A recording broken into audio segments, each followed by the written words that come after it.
Good morning. Spring is coming. Green is coming on the trees slowly, and next week looks like it's going to be really good. I opened up my Bible at random this morning and stumbled upon 2 Samuel 21. We all know the story of David and Goliath, but perhaps are less familiar with the ongoing stories about giants amongst the Philistines. So as I read this, please excuse my very hesitant pronunciation of some of the names. They are tricky. Beginning at verse 15, the Philistines went to war with Israel, and David went down together with his servants. They fought against the Philistines, and David grew weary. Ishbi-benob, one of the descendants of the giants, whose spear weighed 300 shekels of bronze, and who was fitted out with new weapons, said he would kill David. But Abishai, son of Zeruiah, came to his aid and attacked the Philistine and killed him.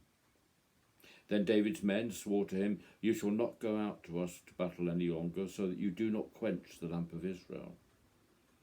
After this, a battle took place with the Philistines at Gob. Then Sibbecai, the Hushathite, killed Saph, who was one of the descendants of the giants. Then there was another battle with the Philistines at Gob, and Elhanan, son of Yara-Orgim, the Bethlehemite, killed Goliath the Gittite, the shaft of whose spear was like a weaver's beam. There was again war at Gath, where there was a man of great size who had 6 fingers on each hand and 6 toes on each foot, 24 digits in number.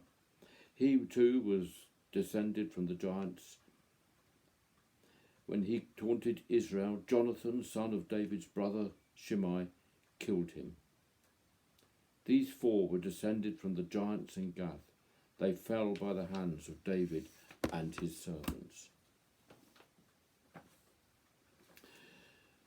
I always find it very sad how such a beautiful and tiny country like the modern state of Israel can be the scene of so many battles over the centuries. A place of conflict, yet a place that is so important to so many of us across the world, whether we be atheist or a follower of one of the Abrahamic faiths, Christian, Jewish or Muslim. But it's not just bits of humanity that are struggling at the moment against a giant. All of us are struggling against a giant pandemic, and we can feel grateful that we are not here in our own nation in a place where we seem to be doing okay and not swamped, getting vaccinated, and even on a route back to some sort of a new normal that we can cope with. Those who've been made unwell by the attack upon them by this giant know how awful it is, and it is a reminder of just how tiny and fragile us and our planet is in comparison to the vastness of space and time. It's always amazed me how so much conflict could ever take place in such a tiny state as modern Israel. It still amazes me about how much violence can still continue to be perpetrated in that place. The history of this beautiful place is strewn with violence, yet is the cradle of the 3 Abrahamic faiths. And it's set hard by the heart of the ancient world, Egypt, and not that far from Greece either. Its ancient battles with the Philistines are a reminder of the futility of armed conflict.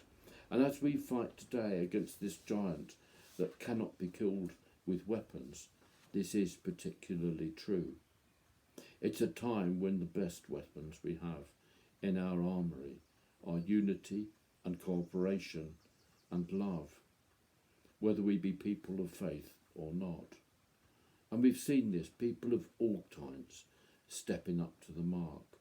But equally we've seen people turning away and littering or getting up to all sorts of mischief, which you cannot understand why they would want to distract all of our emergency services away from dealing with this giant that threatens us.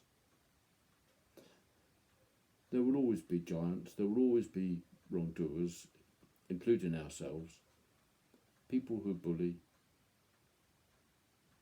people who just don't obey the rules. But what I have learnt in life is that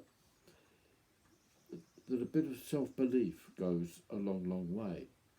And a lot of people who bully and a lot of people who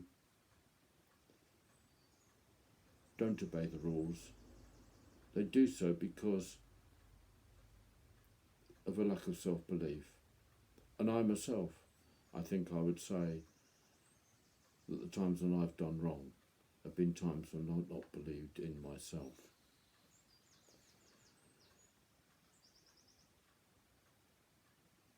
But this self-belief isn't something that, for me, that is something I just pull myself up by my own bootstraps.